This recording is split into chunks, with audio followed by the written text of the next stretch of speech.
అనేది సీఎం చేతిలో మాత్రమే ఉంటుంది. అప్పుడు కిరణ్ కుమార్ రెడ్డి అయినా, రోసయ్య అయినా, రాజశేఖర్ రెడ్డి అయినా, జగన్ అయినా, లేకపోతే ఇప్పుడు చంద్రబాబు నాయుడు అయినా ఎవరైనా సరే లాండ్ ఆర్డర్ని వాళ్ళ దగ్గరే పెట్టుకుంటారు. కేవలం హోమ్ మాత్రం ఒక మహిళకి ఇవ్వటం అనేది ఆనవాయితీగా అప్పుడు సబితేంద్రారెడ్డికి ఇచ్చారు.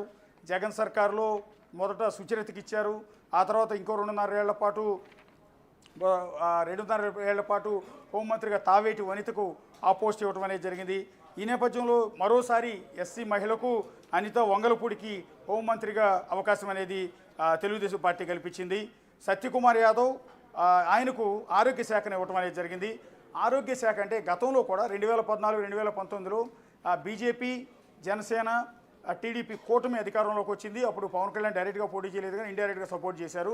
కానీ క్యాబినెట్లో టీడీపీ మంత్రులతో పాటు బీజేపీ నుంచి గెలిచిన వారికి కూడా మంత్రి పదవులు ఇవ్వడం అనేది జరిగింది. అప్పుడు కూడా ఆరోగ్య శాఖని కృష్ణా జిల్లా కైకలూరు నుంచి గెలిచిన కామినేని శ్రీనివాస్కి కేటాయించారు. 5 ఏళ్ల పాటు అంటే లాస్ట్లో మళ్ళీ ఇద్దరి మధ్య విభేదాలు తలెత్తి టీడీపీ, బీజేపీ విడిపోయే వరకు కూడా కామినేని శ్రీనివాస్ ఆరోగ్య శాఖ మంత్రిగా ఉన్నారు.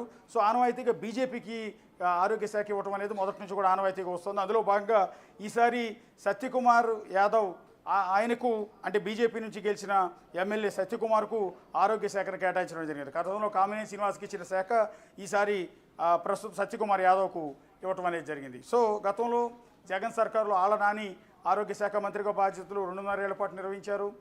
తర్వాత 2.5 ఏళ్ల పాటు విడుదల రజని ఆరోగ్య శాఖ మంత్రిగా మొన్న ప్రభుత్వం పడిపోయే వరకు పనిచేయడం జరిగింది. ఇద్దరు ఆరోగ్య శాఖ మంత్రులు జగన్ సర్కార్లో పనిచేశారు. ప్రస్తుతం కూటమి ప్రభుత్వంలో సత్యకుమార్ యాదవ్ అంటే బీజేపీ నుంచి గెలిచిన సత్యకుమార్కు ఆరోగ్య శాఖ and family welfare and medical education మొత్తం కూడా ఇవ్వడం అనేది జరిగింది.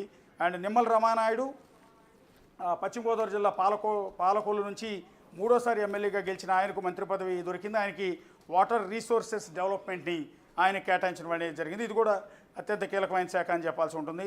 ఇక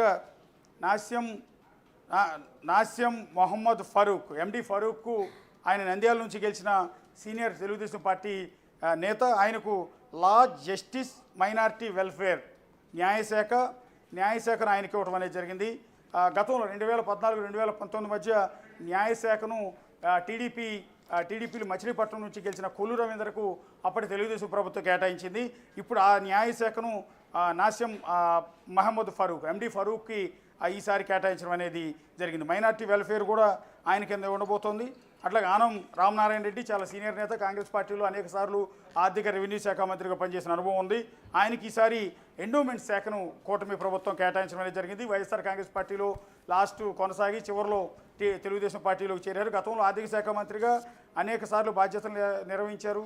అసెంబ్లీలో ఎన్నోసార్లు రాష్ట్ర బడ్జెట్ను ప్రవేశపెట్టారు ఆనం రామనారాయణ రెడ్డి. ఈసారి కూడా ఆయనకు ఆర్థిక శాఖ లభిస్తుందని మొదటి నుంచి ఎక్స్పెక్టేషన్స్ ఉన్నాయి. ఆయన ఉన్న సీనియారిటీ, ఆయనకి ఆర్థిక శాఖలో ఉన్న అనుభవం నేపథ్యంలో ఆయనకు ఆర్థిక శాఖ ఇస్తారని భావించారు. కానీ ఆయనకి ఎండోమెంట్స్ దేవాదాయ శాఖను కేటాయించడం అనేది ఇక్కడ జరిగింది. ఇక్కడ పయ్యావుల కేశవ్ మొట్టమొదటిసారి మంత్రి కాబోతూ ఉన్నారు.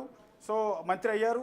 సో ఉరవకొండ, అనంతపురం జిల్లా ఉరవకొండ నుంచి గెలిచిన పయ్యావుల కేశవ్ ఆర్థిక శాఖను కేటాయించడం జరిగింది. ఇక్కడ గతంలో ఆర్థిక శాఖ మంత్రిగా అనేక సార్లు పనిచేసిన ఆనం రామనారాయణ రెడ్డి ఇస్తారనుకుని భావించిన ఫైనాన్స్ ఆర్థిక శాఖని పయ్యావుల కేశవ్ అంటే మొట్టమొదటిసారి మంత్రి అయిన పయ్యావుల కేశవ్కి ఇవ్వడం అనేది జరిగింది. Finance and planning, commercial taxes and legislator మొత్తం అన్నీ కూడా ఆయనకి అసెంబ్లీ నిర్వహణ కావచ్చు, కమర్షియల్ ట్యాక్సెస్ కావచ్చు, ప్లానింగ్ కావచ్చు, ఫైనాన్స్ కావచ్చు, అన్ని అత్యంత కీలకమైన శాఖలన్నింటినీ పయ్యావుల కేశవ్కి ఇవ్వటం అనేది జరిగింది. గతంలో ఆర్థిక శాఖ మంత్రి అంటే జగన్ సర్కారులో ఆర్థిక శాఖ మంత్రిగా బొగ్గన రాజేంద్రనాథ్ రెడ్డి ఆయన అసెంబ్లీలో బడ్జెట్ ప్రవేశపెట్టేవారు. ఆర్థిక శాఖ మంత్రిగా 5 ఏళ్ల పాటు ఆయనే కొనసాగారు.